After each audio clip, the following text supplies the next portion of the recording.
सबसे पहले तो मैं आपका धन्यवाद करता हूँ, दूसरा और रेवाड़ी की जनता का धन्यवाद करता हूँ। और जो आज ये प्रेस कॉन्फ्रेंस हमारी बुलाई गई है, ये कल हमारे माननीय सुशील गुप्ता जी और हमारे ठांडा जी दोनों ने युवाओं के साथ कम से कम भी 1,500 लोगों के साथ मिलकर के मुख्यमंत्री आवास का घेराव किया था करनाल के अंदर। हमारा मेन मुद्दा था कि भाई आज बेरोजगारी हरियाणा में चरम सीमा पर है, क्योंकि हरियाणा का हर तीसरा युवा बेरोजगार है।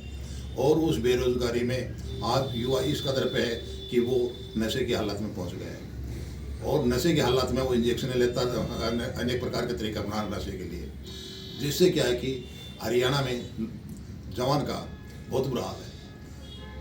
अभी इसमें क्या है कि कल हमने प्रोटेस्ट किया कि भाई हरियाणा गवर्नमेंट उसको नौकरी दे, क्योंकि एट प्रेजेंट 2 लाख से ज़्यादा नौकरी हमारी खाली सीटें खाली है, जिसके अंदर हरियाणा सरकार भरने का कोई काम नहीं कर रही है, जिससे युवा बड़े परेशान हो रखा है।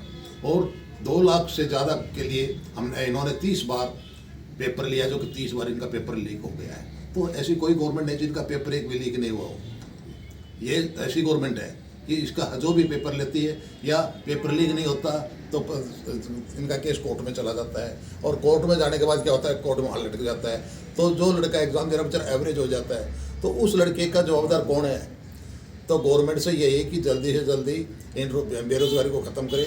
और हरियाणा गवर्नमेंट क्या कर रही है आज के दिन कि 10,000 लोगों को इजराइल भेज रही है, बेरोजगारों को, क्योंकि हरियाणा के अंदर क्या नौकरी नहीं है। और दूसरे के लाल को कहीं मरने के लिए जिसके इजराइल के अंदर से दूसरे देश अपने लोगों को बाहर निकाल रहे हैं, वहाँ पे हमारे मुख्यमंत्री जी वहाँ भेज रहे हैं लोगों को मरने के लिए, और नौकरी थोड़ी कर रहे हैं, मरने के लिए जा रहे हो। तो इसलिए मुख्यमंत्री जी से अरदास ये कि उनको वहाँ न भेज करके यहाँ रोजगार दिया जाए।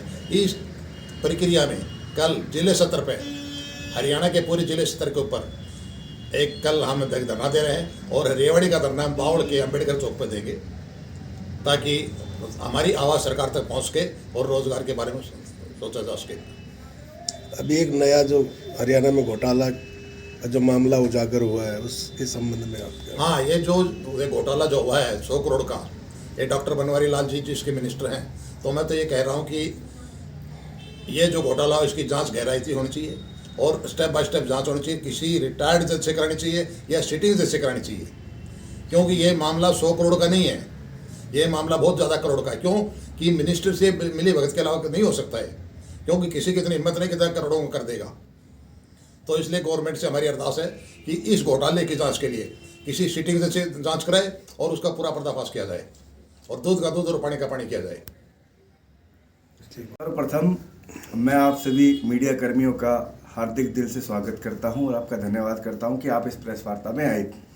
मैं रेवाड़ी जिला के यूथ विंग के जिला सह सचिव होने के नाते इन सभी युवाओं को जिले के सभी युवाओं का प्रतिनिधि करते हुए मैं सरकार का जो एक झूठा वादा है कि झूठा तथ्य है कि हम नंबर 1 हैं, तो मैं उसके लिए उनका धन्यवाद करना चाहता हूं। मैं सरकार का धन्यवाद करना चाहता हूं क्योंकि बेरोजगारी में नंबर 1 बनाने के लिए इनका धन्यवाद करना चाहता हूं हरियाणा प्रदेश को।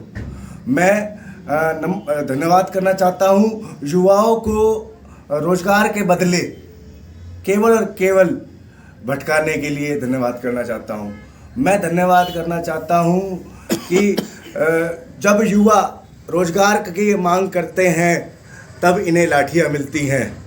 मैं धन्यवाद करना चाहता हूं कि जब भर्तियां निकलती हैं और भर्तियां बंद हो जाती हैं तो खाली एक नाम मात्र की भर्ती ये निकालते हैं, और उस पर कभी रिट लग जाती है, कभी पेपर लीक हो जाता है, कभी ढकोसलेबाजी हो जाती है। तो इस संदर्भ में मैं फिर एक बार सरकार को ये बताना चाहता हूँ कि हरियाणा का इतिहास गवाह रहा है, जब जब युवाओं ने ठाना है, किसानों ने ठाना है, जब जब जनता ने ठाना है, वह सरकार को जगाना जानती है, वह सरकार को बताना जानती है कि अब जाग जाओ, अब जाग जाओ, क्योंकि जागना सरकार के लिए ज़रूरी है। अगर सरकार नहीं जागेगी तो युवा हरियाणा का युवा पढ़ा लिखा है, शिक्षित है, वह सब चीज़ें देख रहा है।